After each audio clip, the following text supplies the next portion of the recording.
Massa. Então, vamos fazer agora uma correção de avaliação do simulado que vocês fizeram aqui com a turma de Informática terceiro ano, 2023, EP Volta Nunes de Alencar, Araripe, Ceará, né? Alguém pode contribuir aqui com a leitura do texto para a gente ir refletindo aí? Questão Enem.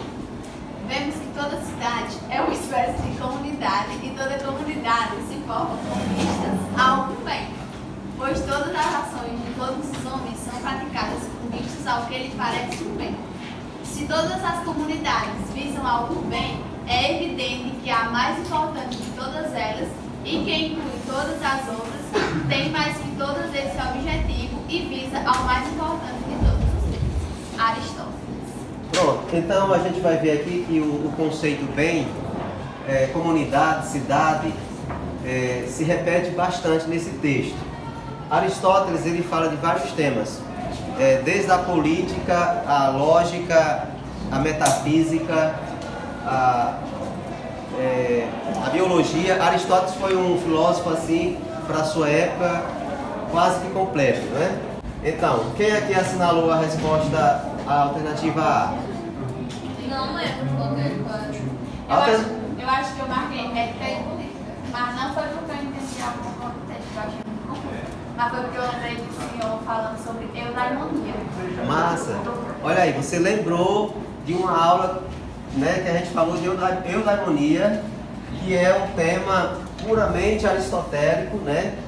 Esse conceito aqui, cara, é um conceito forte na filosofia grega. Eudemo, né?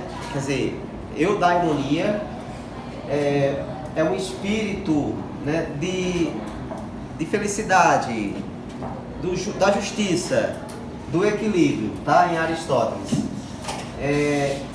Portanto, é a prática da ética e da política na comunidade que leva o sujeito a uma excelência da vida feliz, da felicidade.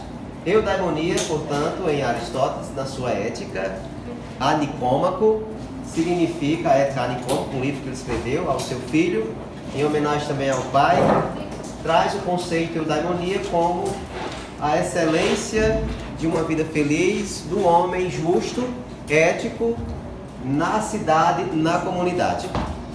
Filosofia pode ser uma ciência muito teórica, mas quando parte do campo da ética, ela deixa de ser teórica e passa a ser prática. Uma filosofia como uma ciência prática. Quando se fala em ética política e convivência na comunidade, aí você já sai do campo teórico para o campo prático da ciência, né? Por favor. Então a alternativa correta é a letra A. Aí aqui, ó, por que não é a letra B? Retórica e linguagem, pois cuidam dos discursos na ágora. Retórica e linguagem. Vocês lembram o que é retórica? Linguagem, retórica.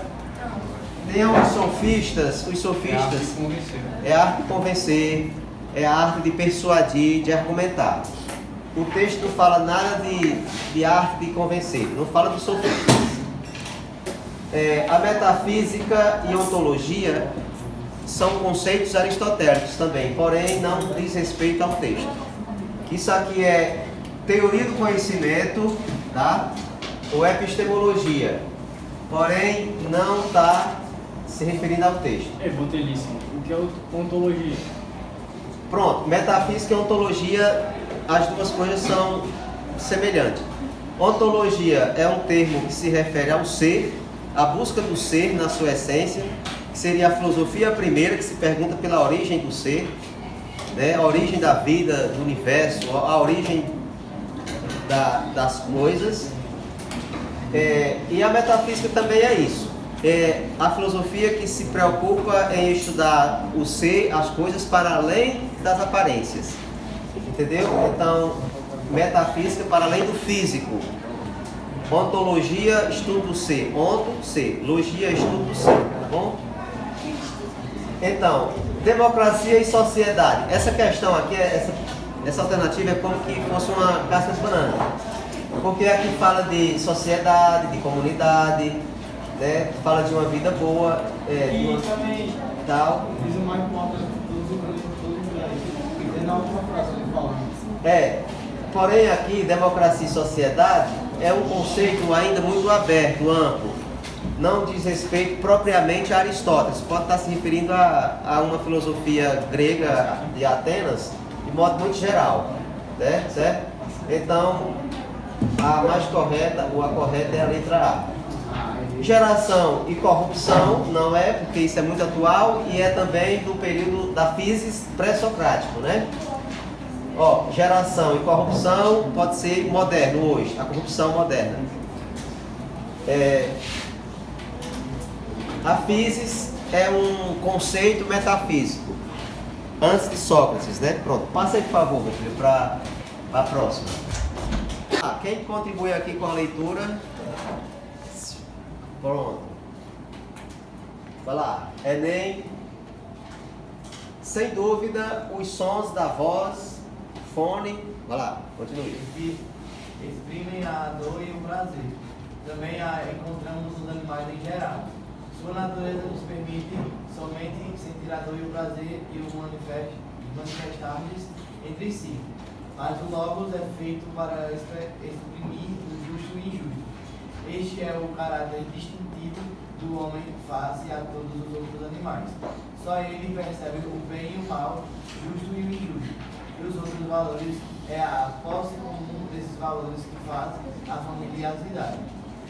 Isso, o que é que faz uma cidade, uma comunidade, uma família ser constituída enquanto uma sociedade livre, uma cidade-estado, com suas leis e direitos? É a capacidade do homem praticar a justiça, saber discernir o que é certo, o que é errado, né? Enfim, é o que nos diferencia também dos animais. A questão do som, da voz, fone, isso é uma condição natural entre os animais, né? Porque os animais também emitem sons, né? O gato, ele mia, o cachorro late, o papagaio às vezes até imita a voz, né, do homem. Mas o único ser que possui logos, o que é logos?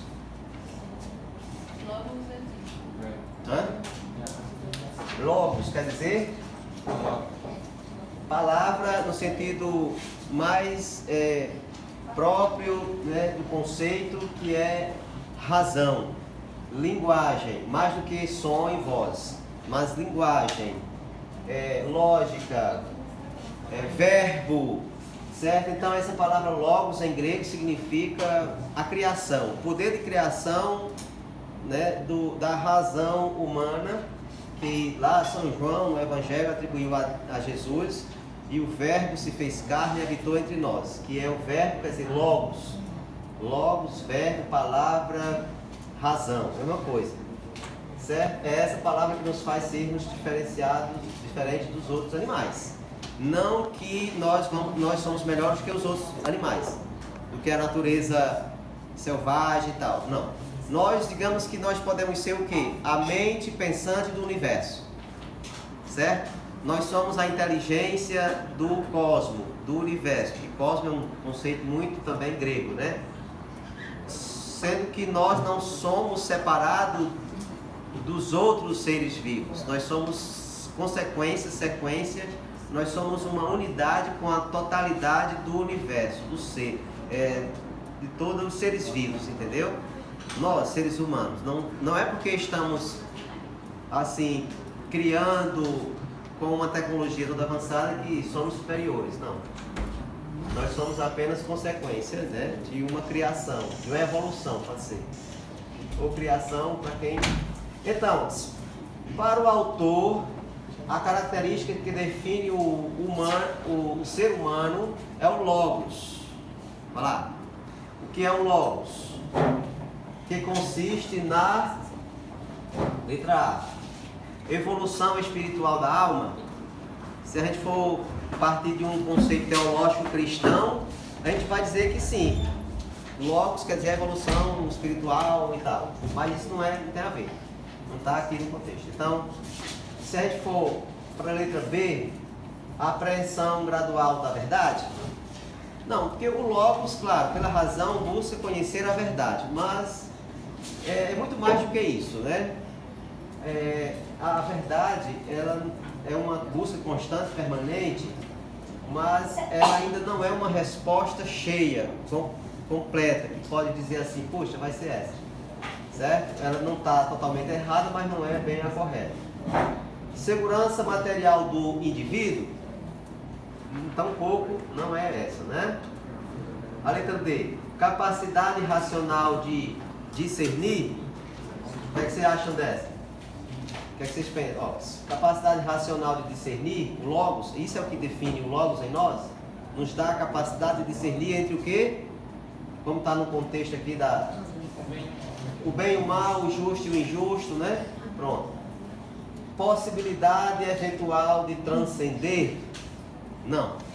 E pode ser também transcender, que o transcender é um conceito também do campo espiritual, que é ir além de si mesmo, transcender, ir além da própria condição material, do contexto, transcender a um problema, buscar uma esperança, né? Superar os limites da própria existência, fundamentado numa esperança de ir além de si mesmo, né? Isso é um pouco assim espiritual, mas então a questão correta, Letra capacidade racional para si, letra D. Mata. Boa, passa aí. Beleza. Agora a próxima questão, ainda também do Enem.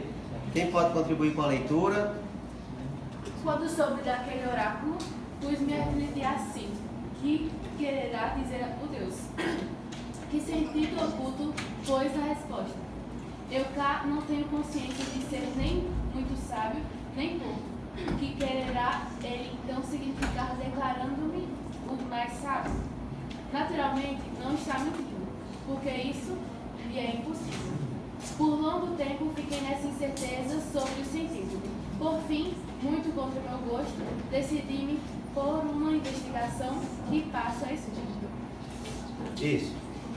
Portanto, ó, esse texto aqui é Sócrates, você vê nele Sócrates e o seu discípulo. Quem foi discípulo de Sócrates? Platão, aqui, né? Sócrates não escreveu nada, tá? Um grande sábio que não escreveu nada, mas que era visto assim como um gênio, um grande sábio, que inclusive dividiu a história da filosofia em antes de Sócrates e depois de Sócrates. Os pré-socráticos e depois de Sócrates, né? Então, o texto acima pode ser tomado como um exemplo para ilustrar o modo como se estabelece entre os gregos a passagem do mito para a filosofia. Essa passagem é caracterizada de que forma? Como é que o mito deixa de...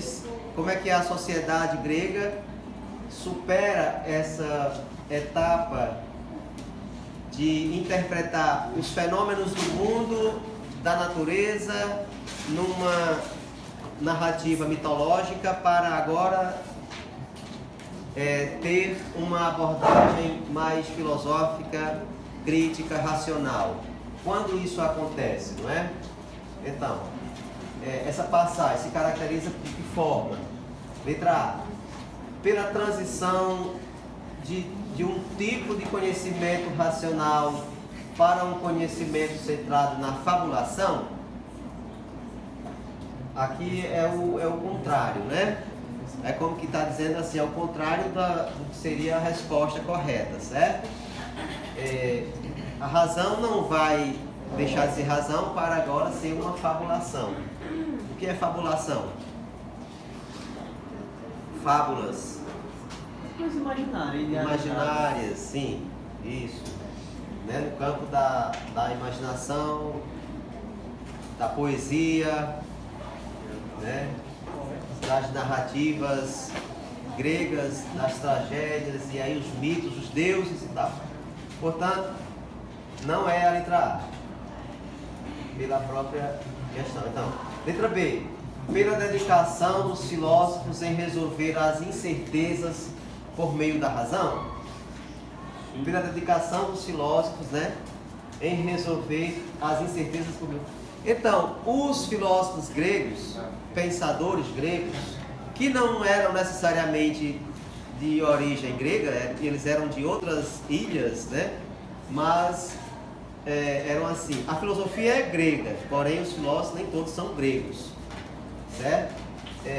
Então, por exemplo, os filósofos gregos foram capazes de romper ou de desapegar-se um pouco de uma tradição, de uma explicação baseada na religião, na mitologia, que isso acaba sendo um valor que nem toda a cultura se desliga disso aí, né? Porque a gente é muito apegado às vezes aos nossos princípios religiosos, de fé, né? Assim, de doutrina.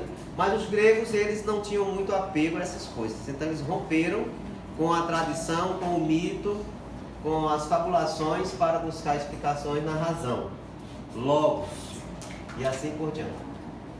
A letra B. Você acha que a letra B está correta? Sim? Eu acredito que sim. Beleza. Pronto, era mesmo. Agora, por que não é a letra C? Pela aceitação passiva do que era afirmado pelo indivíduo, pela divindade, digamos assim. Pela aceitação passiva do que era afirmado pela divindade.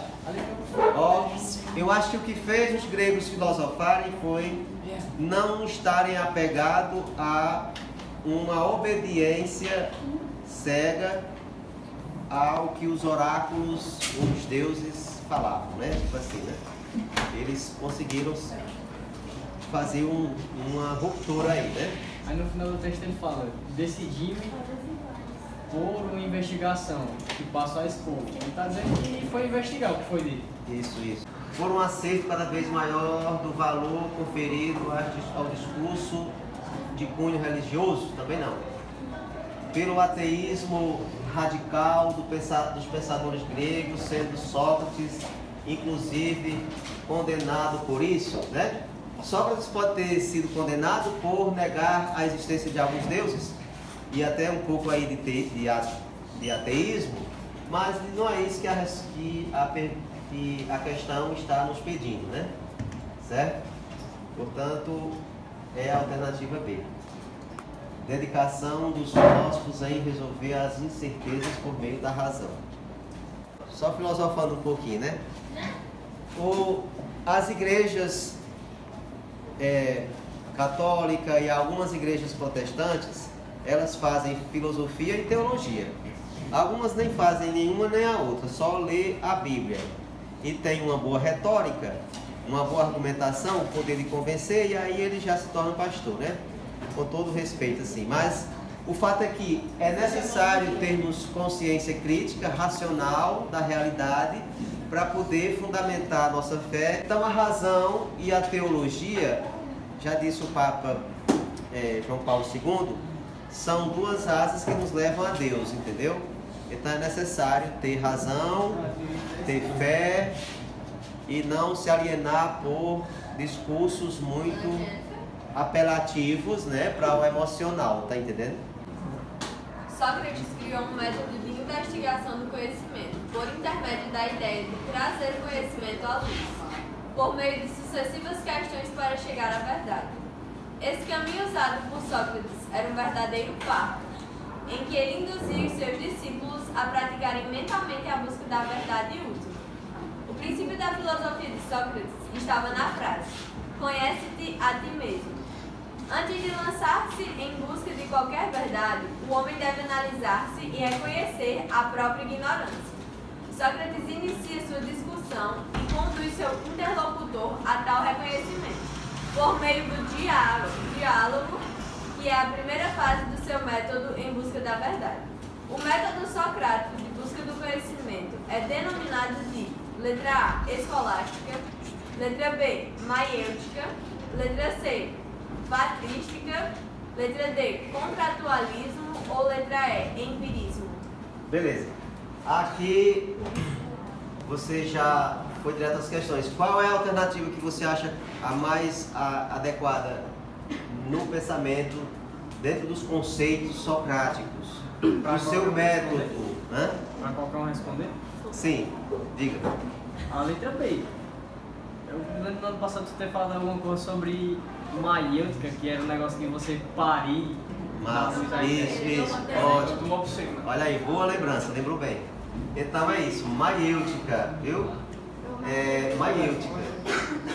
Isso me deixa orgulhoso, né? Você assim, tem uma boa memória. Ó, e alguns disseram escolástica, outros patrística, mas não tem nada a ver, né, gente? Escolástica é uma filosofia lá da Idade Média, cujo principal filósofo era Tomás de Aquino, ali já no final da Idade Média, né? No século XIII, por aí assim, XIV. Então, a escolástica era Tomás de Aquino, que se baseava em Aristóteles. Mas, assim, a patrística é uma filosofia medieval do século IV de Santo Agostinho, patrístico, padres da igreja, pais da fé. Que a gente até assistiu o filme. Isso, de Santo Agostinho. E aí, ó, patrística, Santo Agostinho vai se fundamentar em quem? Em Platão, né? Tomás de Aquino se fundamenta na escolástica em Aristóteles. Platão, na patrística, se fundamenta em...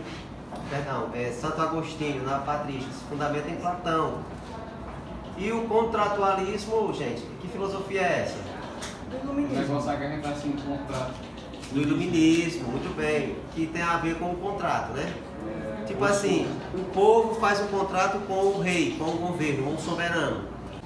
E aí, ó, o empirismo também é um conceito que se remete a uma corrente filosófica. De quê? O empirismo está relacionado ao quê? Certo, está na prática. É a experiência, né? Que o conhecimento se busca a partir da experiência. Então aqui está relacionado à epistemologia, teoria do conhecimento. E não tem nada a ver ainda com Sócrates. Vamos para a quinta questão e última. Vamos lá, quem é que vai ler conosco aqui? Uma conversação de tal natureza transforma o ouvido. Vontade de Sócrates paralisa e embaraça, a refletir sobre si mesmo, a imprimir a atenção uma direção em comum. Os temperamentais, como Alcibíades, sabem que encontrarão juntos nele todo o bem de que são capazes, mas fogem porque recebem essa influência poderosa, que os leva a se censurar. Sobretudo a esses jovens, muitos quase crianças, que ele tenta imprimir sua orientação. O texto evidencia características do modo de vida socrático, que se baseava lá. Isso. Então, o texto ele traz ainda um contexto socrático, né? Um modo de vida socrático, como a gente viu na questão anterior, um modo de vida socrático, que Sócrates criou um método, gente, o método da maiêutica que ele criou, ainda hoje é utilizado, sabe? Não foi superado esse método da maiêutica de Sócrates, ó, há mais de 1500 anos, né? Porque o método de Sócrates, da maiêutica, que é da ironia socrática, de fazer pergunta, do diálogo, é muito usado também na metodologia, numa abordagem clínica de algumas correntes da psicologia, certo? O modo de vida socrático se baseava em quê, gente? Na contemplação da tradição mítica? Não, né? Na sustentação do método dialético? Não. Talvez. Sustentação do método dialético. Sócrates tem isso muito, né? De Diálogo, perguntar. conversação. Ó, conversação. Aí tem diálogo, né? No texto, viu, gente? Isso, conversar. O homem que conversa. Pronto. Sócrates vivia conversando, para que eles tomassem consciência. Portanto, qual é a alternativa correta, gente? Sustentação do método dialético, viu? Relativização do saber verdadeiro? Não, né? Quem relativizava o saber verdadeiro? Os sofistas, tá?